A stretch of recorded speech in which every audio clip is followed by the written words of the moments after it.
Hello and welcome to the RDA meeting tonight. It is Wednesday, November 12th. And my name is Leanne Huff. I'll be conducting the RDA meeting and I am the chair. And we will start off with opening roll calls. Rada Wolf. Leanne Huff. Corey Thomas. Horace Williams. Charlotte Bynum. Nick Mitchell. All right, thank you. And we'll move on to no action comments, report of the executive director. Okay. And then is Paul online? Okay, so hopefully Paul will join us later. And okay, we'll now go, if we can get approval of the minutes, a motion. I'll make a motion that we approve the minutes as listed. I'll second. Got a motion by Clarissa, a second by Corey, all in favor? Yes. Okay, we'll move on to new business action item 1, a resolution of the Redevelopment Agency of South Salt Lake authorizing the conveyance of surplus real property in, to the city of South Salt Lake. And Jenny's gonna speak to that.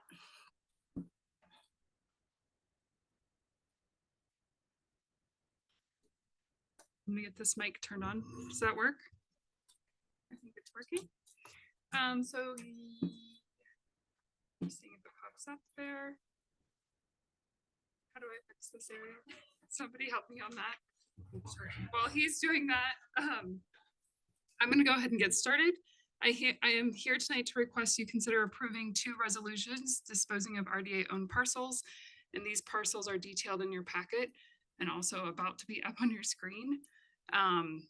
In June, we received a request from the Neighborhoods Department requesting the RDA transfer both these parcels to the city. The Neighborhoods Department intends to combine all the city-owned lots into one subdivision plat so they can make needed improvements. These improvements are things such as pathway widening, lighting, and also bank restoration at Fitz Park. The plat process would be required before they can move forward in that process. And then also I mentioned there's not really any history of the RDA, why the RDA board obtained this property to begin with. In researching the parcels, we also received an appraisal of these properties. Parcel A, which is in your packets, is 181,050, is valued at $12,500. And parcel B in your packets, which is 258,040, is valued at $37,500. So both parcels combined are worth about $50,000. And the highest and best use of these properties will continue to be parks and open space. We also reviewed the RDA's disposition policy, which was approved by the RDA board in June of 2022, which is also attached in your packets. And the property is landlocked. It is proposed to be sold to the city, which is a government entity, and will remain in community and public use and for public benefit as open space. Because of these factors, our recommendation is to dispose of the properties below market rate, so specifically at no cost. And a vote is required by the board to make that action. There are 2 separate resolutions for each property, so I believe that the board has to make 2 actions. And with that, I'm just here to answer any other questions you have about these properties. Jenny, do you know what the current zoning is? It should be city facility. Okay. So we'll have to, once we, okay. Any questions about? What's going to be done with it? So the projects that they're proposing, again, are things like installing additional lighting or widening pathways at Fitz Park or bank restoration. So still same kind of use, open space and park, but just those improvements are looking to be made. Okay. Do you know how long the RDA owned this property? Such a weird. We couldn't find any history of it or why. We don't want to conduct meetings there or anything? I mean, we could.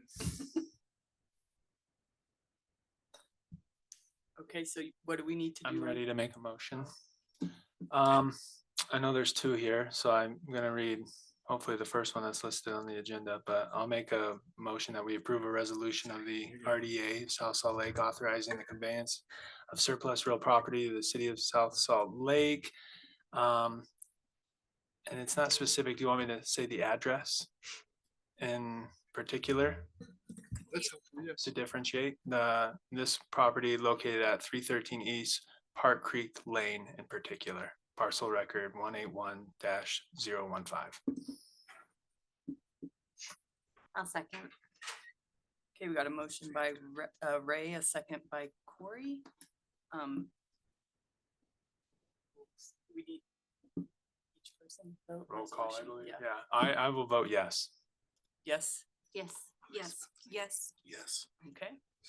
And then I will also make a motion that we approve a resolution of the RDA Agency of South Salt Lake authorizing the conveyance of surplus real property to the city of South Salt Lake. In particular, the property located at 3010 South 500 East, parcel record 258-040. Second. Got a motion by Ray, a second by Clarissa. We'll do roll call, starting with Ray. Yes. Yes, Yes. Yes. Yes. Yes. okay. Pass. That was 1 and 2. We move on to 3.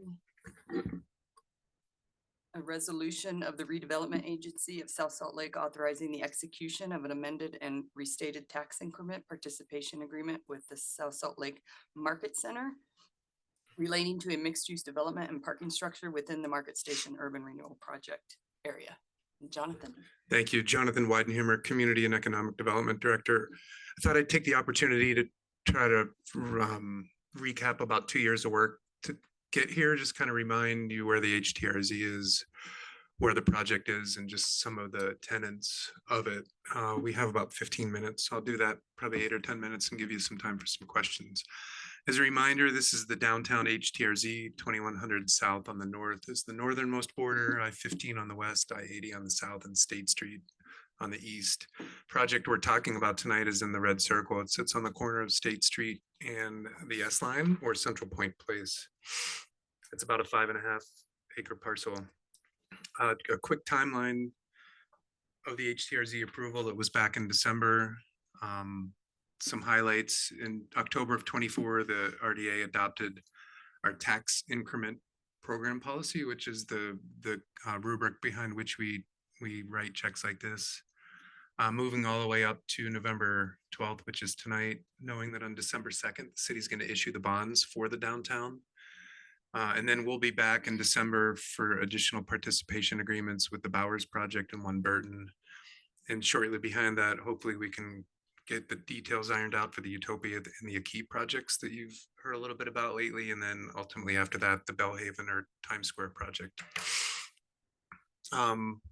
This slide is intended to show you that we've got about 2,000 units that we're going to bond against. And then those ones that are in circles are ones that have come out of the ground or being delivered kind of by the free market.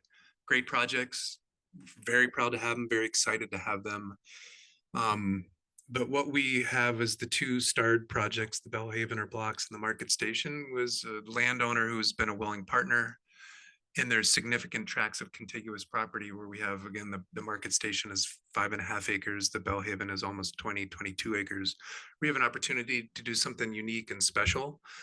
And it's been a major reason why we have used these criteria, which you've seen, to focus on this map, to lean into the downtown, which is the backbone of our Parley's Trail, which is going to be our commitment to mobility and walkability, creating place. And with these 2 big tracts of land, we've made significant inroads in not only just development, but in urban planning, in mobility and walkability, creating place, all the goals that you espoused as you created the downtown HTRZ.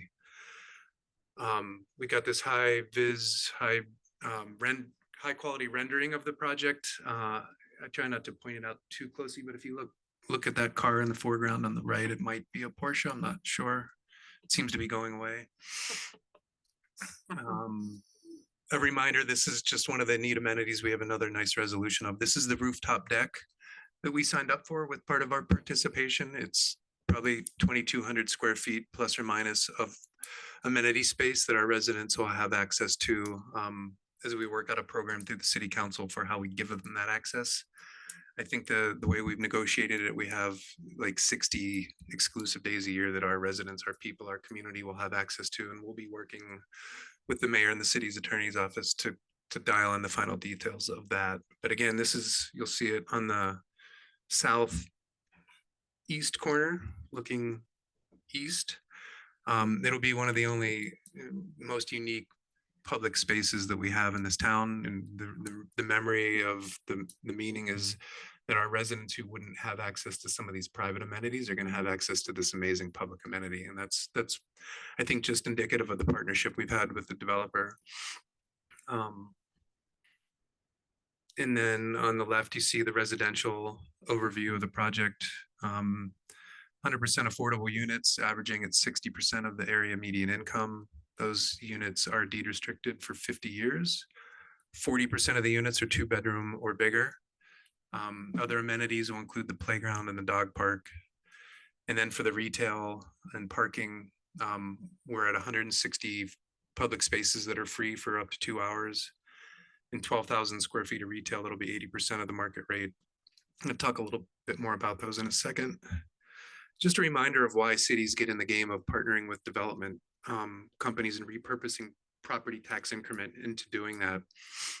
For every $11 that the developer will spend, we'll spend $1 of the public's money.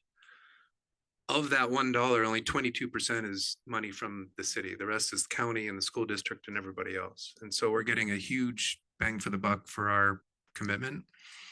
And also remember that this area before the HDRZ was the Market Station urban renewal area. It was set up before I got here, but the money that was created out of that district needs to be by statute repurposed into that district, and we don't have any other projects coming. We've redeveloped every other site in there.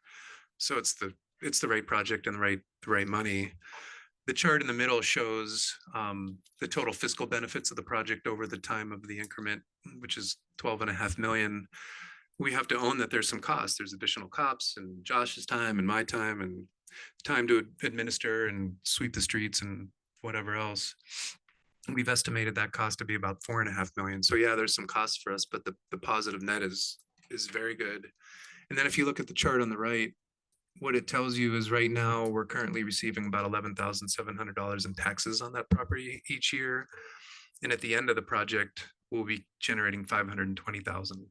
And so it's a huge, increase, 44,300% increase. One thing I wanted to make sure I pointed out is any changes to the participation agreement from April 24th of 24 to now. I'll go through them left to right. Top line is we've gotten a bigger percentage, up to 40% of 2-bedroom plus.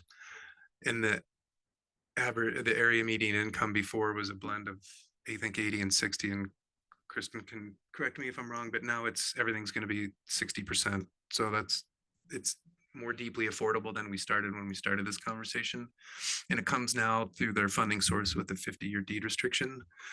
We changed the limit on the 80% of market rate for retail from 20 to 12,000. And what that does is it allows the retail pad on the corner of State Street and Central Point Place, which is kind of in the foreground of that rendering there, to be all it can be and let the developer chase something that can really help us drive sales tax revenue. When we when we decided not to pursue the car dealership, sorry, it was a big hit sales tax wise. So we want that corner to be all it can be. It's going to be very much intended to be an anchor spot for us. So we didn't want to have any governors or inhibit them from somehow doing all they could do with that space. And even that could mean making some money for them. So we wanted to remove that restriction from that corner, but it does stay in place for the smaller 12,000 square foot retail that's right on the S line in the middle of the project. The parking stalls, the 200 free stalls went down to 160. That was part logistics of where the floor plates were in the building and their ability to kind of block off the second floor from the first floor. But it was also a function of the cash participation for us. We were trying to find a number we could both live with, and reducing it to 160 actually reduced our commitment by about $250,000. So we both needed that. Public amenity space is still there. Another substantive piece is to make the numbers work. The original PA has 5 million of seller financing that we get interest when they pay us back in 5 years, which is estimated about $1.25 million. We've agreed through the new one, if you approve it, to only collect half that interest. So it's less 625 grand, but again, that's 5 years from now. And without that concession, I'm not sure we could make the numbers work for both parties. If you look at the left on the numbers, they had up to $15 million, and the final numbers on the agreement you're looking at is 9.5. We're happy with that money. It's a combination of bond proceeds and fund balance, and that fund balance, probably 95% of which comes from the market station fund. So it's the right place to put the fund balance. That's all I've got. Again, Kirsten Field, who's the VP of Development for the Blazer team, is here. If you'd like her to come up, or if you have any questions. With that, I've left you a few minutes. Thanks. Any questions? Quick question, Jonathan. On the parking, the original had 400 structured. On the amended, no longer 400 No, structured? it's still 400. Still Sorry. 400, Yeah. okay, It's trying to keep everything on one line. got it.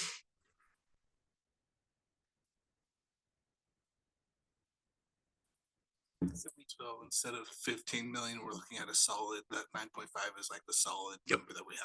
That's a firm number.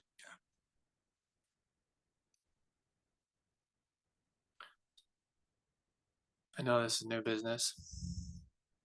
I'm rusty on RDA versus city council. Typically, we have to go through and suspend the rules, but any rush to approve this? Are we okay to move this to next RDA, or? We're very much at a need to consider taking action tonight. The HTR, You don't have the same limitations. Not the same You can limitations? approve. Okay. Yeah. sorry, thanks, Josh. Motion on this? I'll make a motion that we approve a resolution of the redevelopment agency of South Salt Lake authorizing the execution of an amended and restated tax increment participation agreement with South Salt Lake Market Center Q0ZB LLC relating to a mixed-use development and parking structure within the market station urban renewal project area. I'll second that. We got a motion by Clarissa, a second by Charla. Roll call starting with Ray. Yes. Yes. Yes. Oh, yes. Yes. Yes. Yes. Okay, that passes. Now I need a motion to adjourn. Motion to adjourn. I'll second. Okay, got a motion by Ray, a second by Nick. All in favor? Yes. Yes.